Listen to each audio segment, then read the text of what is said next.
लफू इरोबदा आलू हापजे सुमाइना चानदे फते खोते है खंगदबैनेबा हवाई सोनो कैमरा दो जला हायो lupa yang kai hawaja lobiyo na blesi ni yola ni anda ke sande de hawaja je blesi na mo yola ha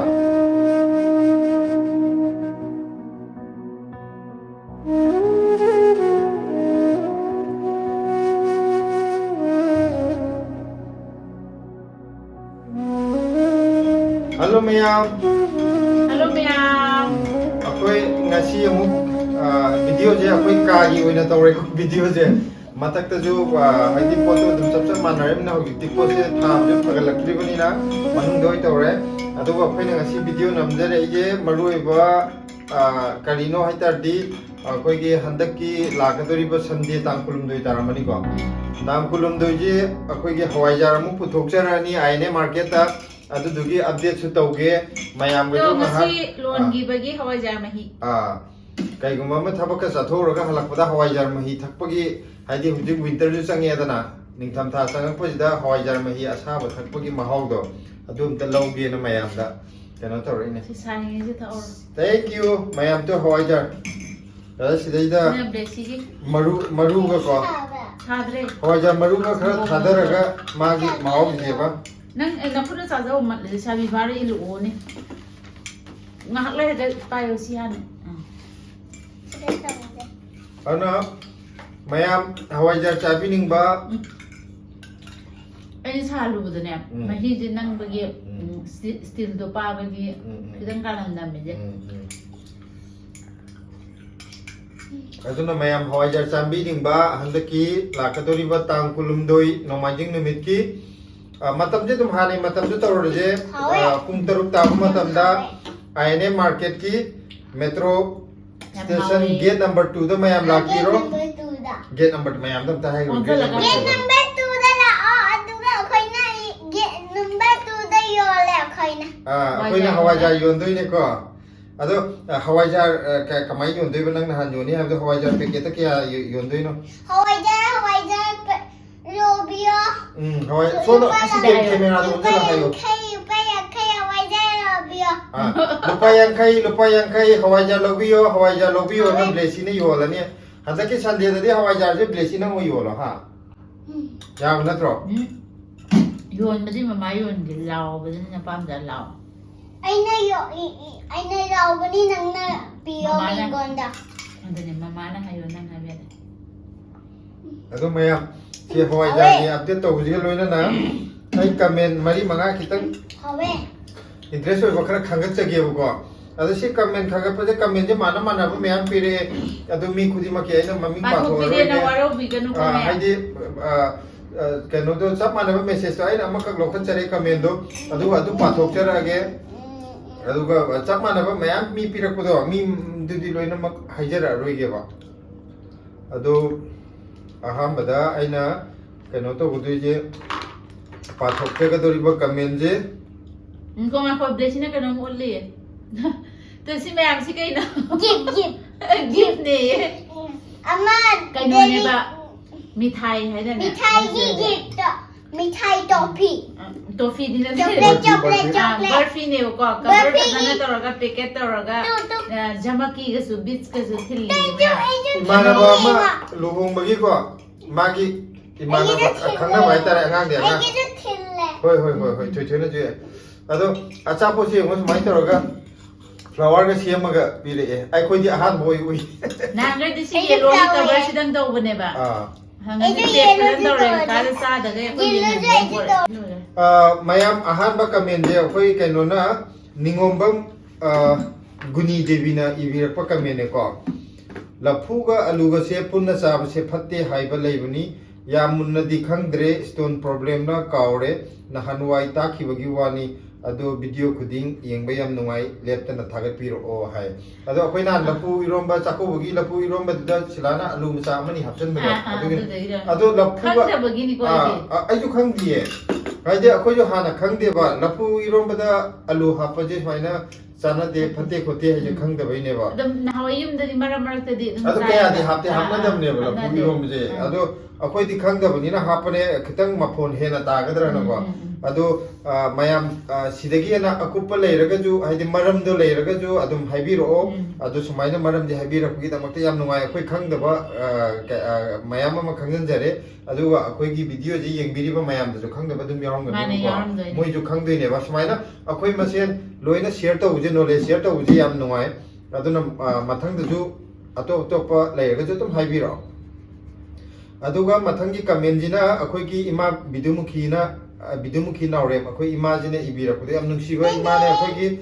होय होय याम फजरे अखोइगी वीडियो दा तोयने येंगिरगा कमेंट याम फजम जे पिबिरक पे इमाने इबिरैजे ला हापत्रसु याय ला हापसे अइना खंगजबदा हवाइजार हौबा खरा वाटपगी वानी लागी मनमसे कनागुंबा हैनदब मीसु यावेना हायको अतो सिगी ला हापगी मरमजे मयाम हाइबिरे एमी मयामना अखोइगे हौबा वाटपैने जे इमा नतबा अतोपसु मयाम हाइबिरे को अदो मयामगी ममिंगदि लोइना लखोचद्रे वारो विनो हाइदि पाखुमजिदि चमानरगा लोइरेनाको अदो सिजिमा ला हापैजिमा अखोइ खंगजरे हौबा वाटपगिने हाबदो अदो हंदकिदि इंगमजु दिल्लीदजु इंगामिना हंदकति अखोइ ला हापरोइजा हा अदुना हंदकिदि अखोइ ला हापरोइ अदुगा कनो तौरगे मयामना ताकपिरकुजे सुमाइना ला याउदबिदा हंदकति हवाइजारजे लोलगे ओमगे हाइतारेको अदुगा मथंगी कमेंजिना नावरेम रोनीबला देवी ने इबिरकनेको हेंताक सेंबा यादों माले इसे अमदि काकानोइगिदो हारे nga masa yamna hongbaduda aina chumna yagadra haina khanbagi wani hongmudo phanglagadi nga do phajana phawraga grinder taklaga nungsada amuk kare nungsuda amuk sudokpa adu yam phaiye kaka amadi iche noigi video yengba yamna nungai na haire ko haidi nga je grinder da takhai bagi idea pirak grinder da takhai ga amuk sudoineba mamun mana ko mane haidi thaina di grinder da su tongna de dana ana grinder da hana takhai bagi idea pirak paje simadi nungai haba khangjen da aduga hitak subuda sida kitang pharam ta dawje nga du sidai da phawbudo manam siyeneba akoi sidai sida kano hawaijar phawba ya de amukhat phawbuda manam yam kalleba manam je kukalam ne akoi bongna yam manam kallaga moidi kamai tawni aduduna adumadi akoi phawroi ge na khalle ko aduga ma adumasu kalgumba nga je phawum lem ta di ko yabne ba nga di honge ba ko nga kupto adu kitang pharak ta bai ne me aduduga nga yai badi amu kasu manam je kasu yam tawdi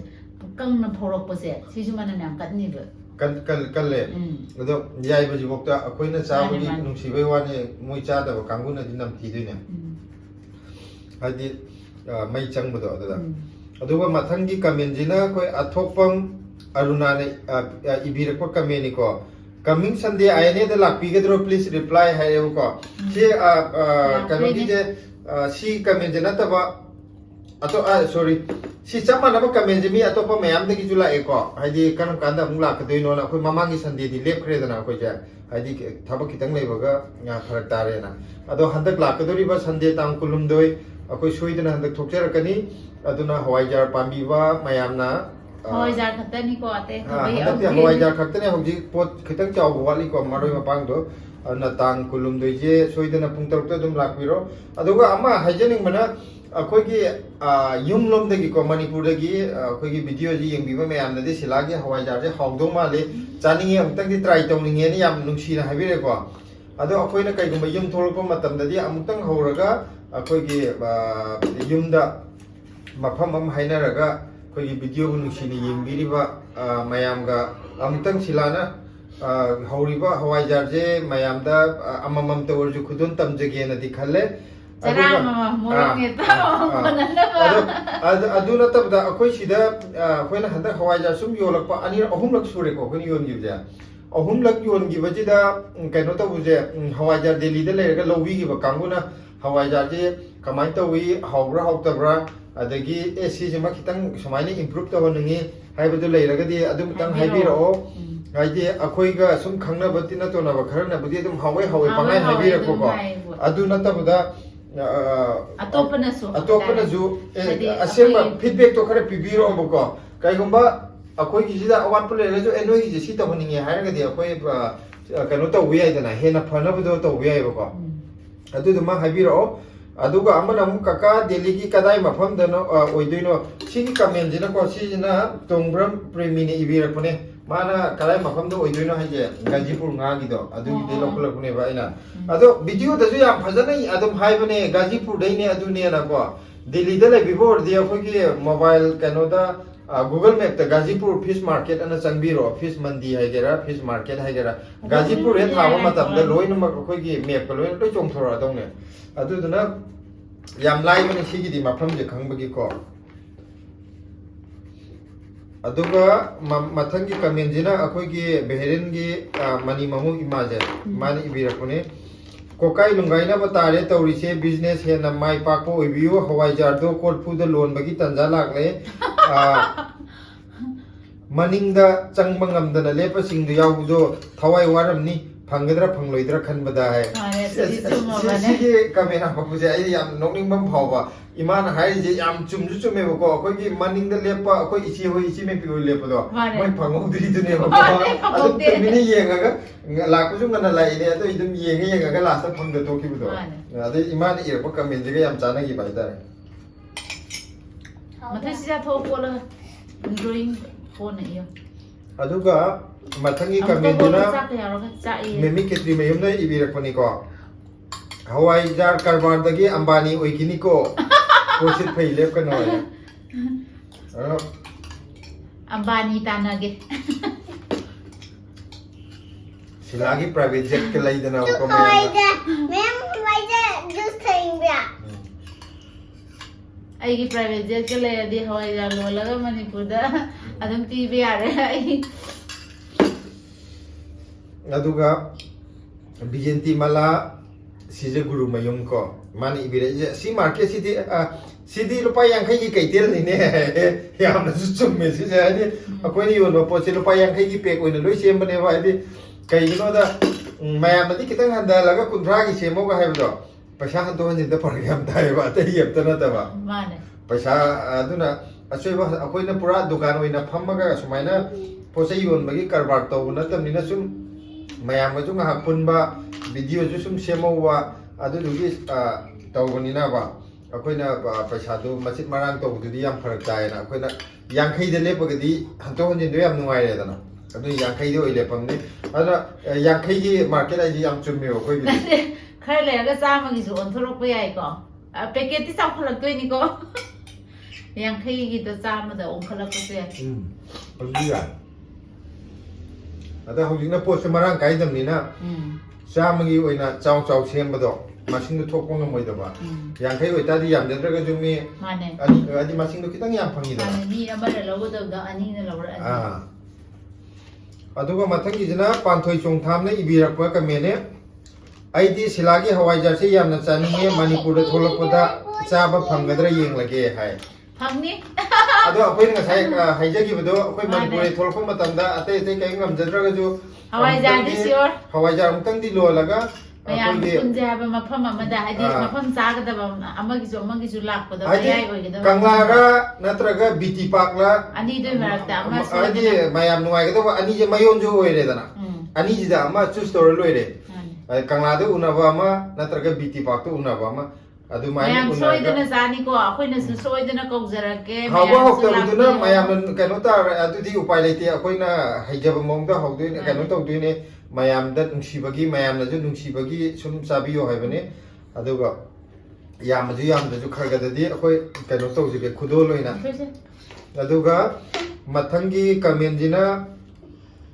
ꯕꯤꯅꯤꯌꯥ ꯑꯃꯣꯝ ꯍꯥꯏꯌꯦꯕꯀꯣ ꯕꯤꯅꯤꯌꯥ ꯑꯃꯣꯝꯁꯤꯅ ꯏꯕꯤꯔꯛꯄꯁꯦ ꯃꯄꯥꯟꯗ ꯂꯩꯔꯁꯨ ꯏꯁꯥꯒꯤ ꯅꯣꯡꯃꯒꯤ ꯁꯤꯒꯤ ꯀꯃꯦꯟꯁꯤꯅ ꯀꯩꯅꯣꯒꯤ ꯑꯩ ꯀꯃꯦꯟꯁꯦ ꯌꯥꯝ ꯄꯥꯊꯣꯛꯀꯦ ꯃꯄꯥꯟꯗ ꯂꯩꯔꯁꯨ ꯏꯁꯥꯒꯤ ꯅꯣꯡꯃꯒꯤ ꯆꯠꯅꯕꯤ ꯏꯁꯣꯔ ꯅꯤꯡꯖꯕ ꯆꯠꯅꯕꯤ ꯉꯥꯛꯅ ꯆꯠꯄ ꯑꯁꯤ ꯌꯥꯝ ꯇꯝꯖꯅꯤꯡꯉꯥꯏꯅꯤ ꯑꯩꯈꯣꯏ ꯏꯁꯥꯁꯦ ꯀꯅꯥꯅꯣ ꯍꯥꯏꯕ ꯍꯦꯛ ꯍꯦꯛ ꯀꯥꯎꯕ ꯃꯤꯁꯤꯡꯁꯨ ꯌꯥꯎꯗꯕ ꯅꯠꯇꯦ ꯏꯆꯦꯁꯤꯅ ꯇꯧꯔꯤꯁꯦ ꯌꯥꯝ ꯆꯥꯎꯊꯣꯛꯆꯩ ꯁꯦꯠꯂꯤꯕ ꯗ꯭ꯔꯦꯁꯁꯨ ꯃꯐꯝ ꯃꯇꯝ ꯌꯥꯝ ꯆꯨꯝꯅ ꯁꯦꯠꯄꯤꯕꯁꯤ ꯌꯦꯡꯕꯗ ꯄꯦꯟꯖꯩ ꯍꯥꯏ ꯁꯤꯒꯤ ꯀꯃꯦꯟꯁꯤꯅ ꯑꯩꯅ ꯁꯤꯂꯥꯁꯦ ꯑꯩꯅ ꯑꯗꯨꯝ ꯑꯌꯥꯝꯕ ꯃꯇꯝꯗꯨꯗ ꯀꯔꯦꯝꯅ ꯑꯃꯨꯛꯇꯪ ꯑꯣꯏꯅ ꯎꯠꯂꯛꯇ꯭ꯔꯥ ꯑꯗꯩꯗ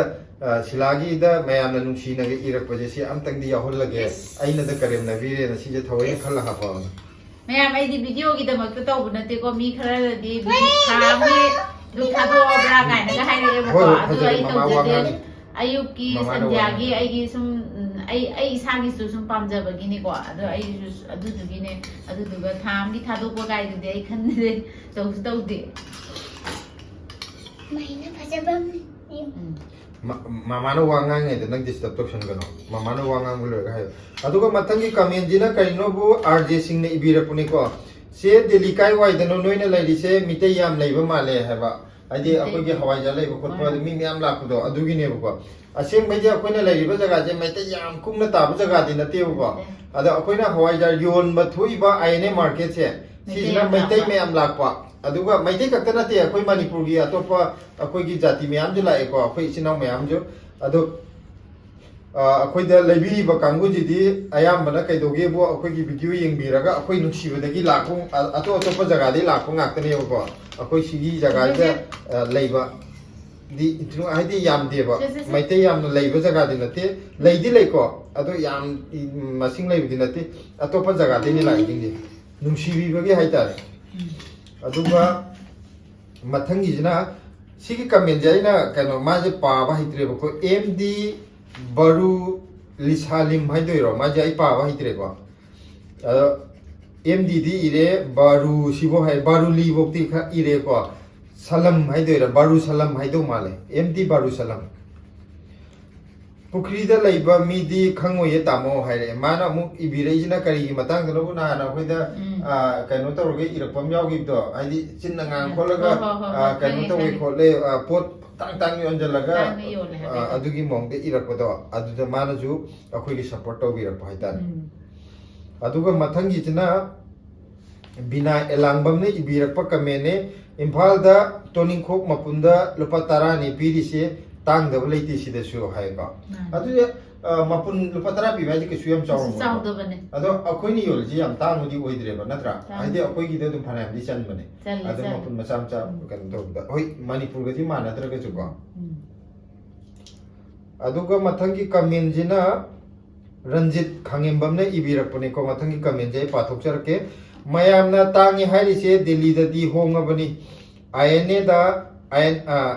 अवा फदिगोम मकला सांग सांग बदो पांबी अमदा अनि अहुम खक पान बदो पांबी अहुम खक्ता लुपा मरिफुनी है अदु मान नोपय यम थाय INA है जिना मायाम दिल्ली दा लेबा कांगू की बुद्धि लोय खांगे को दिल्ली दा लेतबा कांगू दिल्ली दा लाक्रिबा कांगू की हाइजगे को INA मार्केट है जाते मुनते अखोइना हवाईजा योलिबा मार्केट तुने अखोइगिना मेट्रो स्टेशन मखोंगदि योन मनिदना अदुदगी दम मार्केट तो लेगरेबको अदो INA मार्केट है याम तांगबा मार्केट नेबा हाइदि पोचैदि याम मखन सुनदि फंगबा हाइतारे किपसे कनो तौरगजो मीजु सुना लाकबा मीजु मखन सुना लाएबको फॉरेनर का याम लाए अखोइ रोंगी अखोइना पामजबा अखोइगी कोरिया की नूडल्स वगैरह अमो वगैरह होजि याम चा लोय सुना फंगे अदेंगा चाकतजु मखन लोय सुना फंगे करी करा लोय सुना फंगे अदुना कनोदी पोती याम तांगबा अदु सी कमेंट इबिरे याम चुम्मबने अवा फदिगोम फंगागा जो अखोइगी मकला के इसांग सांगबा अवा फदिगोम दुदा अनि हुम पुनबदो मपुन चामचा अनि हुम पुनबदो लुपा कनोने मरिफुने हाइजे अदुदनतना हानदि नोरिस की दुकान दंगदा अखोइ नोरिस की पोचै जे फंगमबजे INA दसु मयामने योलेबा ngari kari kara सुलुम तांग याम उपाय लेत्रदि दुम लेरे चाइनेबा अदुगा मथंगी जना सलाम जया चनुनी इबिरकवा कमेने को मणिपुर दी सपोर्ट तौबगी महुता वाइखु कल्चर तौरली सी येंगने एकोइति फुल सपोर्ट सिसिसु अमा याम तांगी ओले खोले कन चिन्ना गागा पैसा तानो होलरे कनो तंग से करी चेंग थुम पुई है ब्रो कइनो मा इरकुदो खंगदेरा वाई बता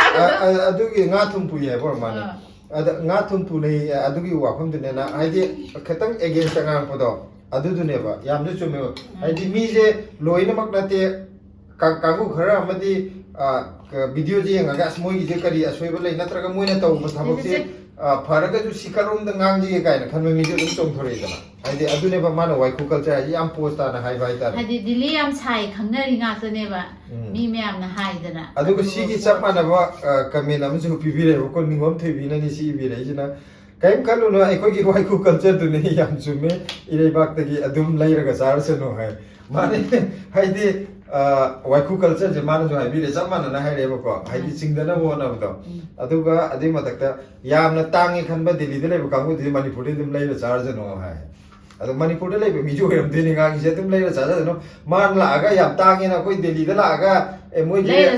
ꯄꯦꯀꯦꯠ ꯑꯃ ꯂꯩꯗꯧꯁꯨ ꯅꯠꯇꯕꯅꯤꯅꯀോ ಅದು ಯಾಮ್ ಸುಮ್ಮೆ ಮಥಂಜಿನ ರೋನಿತಾ ಗುರು ಅರಿಬಂನ ಇಬಿರಪ್ಪ ಕಮೆನೆ ತಾಂಗೆ ಹೈಬ ಮಯಾಮ್ದೋ ಖಂಗದಬೈನೆ ದಿಲ್ಲಿದ ಮರೋಯಿ ನಾಕುಪಿ 250 ಗ್ರಾಮ್ ಹೈದಿ ಪವಾ ಅಮದ ಲುಪಾ 100 ನತ್ರಗ ಮರಿಫು ಪಿ ಅದುಸು ಐಖೋಯ್ ಮಿತೈಗಿ ಮರೋಯಿ ನಾಕುಪಿ ದು ನತ್ತೆ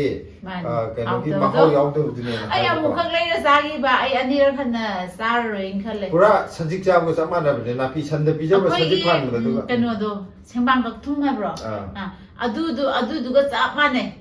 ಸಿ ಸ್ವಾइदे ಯೋಲಿ ಮಸ್ ಹೈದಿ ಮಸಕ್ತಿ ಯಾಮ್ ಫಜಬ ಯೆಂಗ್ಬದ ಖುಬಜಾ ಯಾಮ್ ಫಜಗರ ಜಾನಿ ಮಹೌ ದು ಕೈಂತ ಥೋಕ್ತೆ ಹೈಬನೆದ ಅದು ಐದಿ ಅನಿರಕ್ ಸುನ ಸಾನಿಂದೆ ಅದು ಫಂಗದ್ರಗದಿ ಅದು ಸಾನರಿಬನೆಬ ಮಾನೆ ಅದು ಐದಿ ಸಾನಿಂದೆ ಐ ಮಿ ಕುಯಿನ ದಿನ ಫರಕ್ತಾ ಕಾಮುದಿ ಚಾದೇನ ಅದು ಮೊಯ್ ಸಿಟ್ಪಗಿ ಯೋಲಿನೆಬ ಅದು ಕೈನೋಜಿನ ಮಥಂಗಿ ಕಮೆಂಜಿನ ಕಮೆನ್ ಅನಿಜೆ ಅಖೋಗಿ ನಹಾನೈನ ಕುಕ್ಕರ್ ಲಿಟರ್ 10 ಲಿಟರ್ ಗಿ ಕುಕ್ಕರ್ ಅಂ ಲೈರೆ ಕೋ ಅದುದುಗಿ ಮತಾಂಗಿ ಬಿರಪ ಕಮೆನೆ ಕುಕ್ಕರ್ ಮಕುಮ್ ದೋ ಒಂಥೋಕ್ನ ಪೇನ್ ಗೈ ಪಾಲೆ ಮಿ ಐದಿ ಅದುದು ಕುಂಬೈತೆ ಹರೆ ಅದುಗ ಅಮನ ಮು ಸಿ ಬಿರೇಜಿನ ಅರಿಬಂ ಬಾನಿ ನೆ ಬಿರಪ್ಪ ಅದುಗ ಮಥಂಗಿ ಕಮೆನಗ ಪಾಥೋಕ್ಚರ್ ಕೆ ಸಿಜು ಕುಕ್ಕರ್ ಗಿ ಮತಾಂಗದನೆ ಸಿನಾ ಬಿನಾ ಕೊಂಜಿಂಗ್ಬಂ ನೆ ಬಿರಪನೆ ನೋಯಿಗಿ ಅನೋಬ ಕುಕ್ಕರ್ ದೋ ಮಖುಮ್ ದೋ ಯಾಮ್ ತನ್ಬನೆ ಐಗಿ ಚಾಕೋಬ ದಖಿನ ಸೆಟ್ ಅಹುಮ್ ಹಾಬ್ಲೈ ಮಖುಮ್ ದೋ ಯಾಮ್ ಕಂಫರ್ಟೇಬಲ್ ಓಯ್ದೆ ಹೈ ꯌꯦꯡꯕꯗꯁꯨ ꯍꯝꯇꯤ ꯗꯝꯇꯤ ꯃꯥꯟꯕꯅꯦ ꯀꯩꯅꯣ ꯇꯧꯋꯦꯕ ꯃꯆꯥꯗꯗꯤ ꯐꯕꯅꯦꯕꯀꯣ ꯃꯁꯛꯁꯦ ꯑꯆꯧꯕꯁꯤꯗꯗꯤ ꯑꯩ ꯕꯤꯠ ꯄꯨꯔꯥ ꯍꯜꯂꯦ ꯃꯥꯅ ꯂꯩꯔ ꯄꯣꯔꯛꯄꯗꯣ ꯄꯣꯠ ꯑꯅꯧꯕ ꯑꯃ ꯂꯩꯕꯒꯤ ꯋꯥꯈꯟꯁꯦ ꯅꯨꯡꯉꯥꯏꯕ ꯀꯥꯏꯗꯣ ꯁꯨꯡꯑꯣꯏ ꯑꯣꯏꯗꯦ ꯑꯃꯨꯛꯇꯪ ꯌꯦꯡꯉꯨꯔꯒꯅꯦ ꯑꯗꯨꯝ ꯊꯝꯖꯟꯈꯤꯕꯗꯣ ꯍꯥꯏꯗꯤ ꯋꯥꯈꯟ ꯅꯨꯡꯉꯥꯏꯇꯦ ꯍꯥꯏꯕ ꯃꯁꯛꯇꯨ ꯎꯕꯗ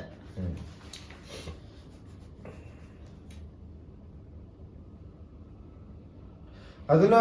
mayam comment jing asigi oinadi si khaktam pathoge video je yam sangrani loisan majida ai kai thoi thoi ga isai amtang mati amtang salake ko khangna khanghode ko do aduga ngasigi video je loisal aduine se pa nati isai jem to sakki hoi hoi loisal isai do an sabak khangna khana deko akai matam do ida igu kala igu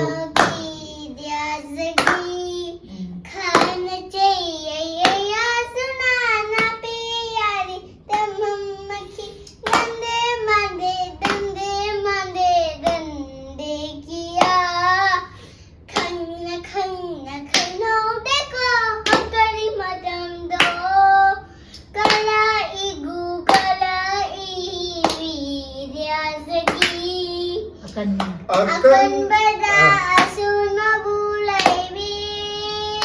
upai deta chenda tita susuna khangna kana deko kali madam do kala igu kala ibi dia seki tanggu mahan ki bai wijala jala ya ono hipo maita vita na Sang hai sih makha phat dana na tari sina mo hayeng phar kan makha mata je ba adudi mayam nga sigi oina di video lo shenderage hoi sunday handak lakadoi ma tangkulung le sunday ne che mayam hawai ja lobi balak piro aduga mayam mu thingnare je nga sigi oina di video je bye hawai ja lai bala obo mayam jesina video lo shenye adre ta tabri yeng je du du yeng je mam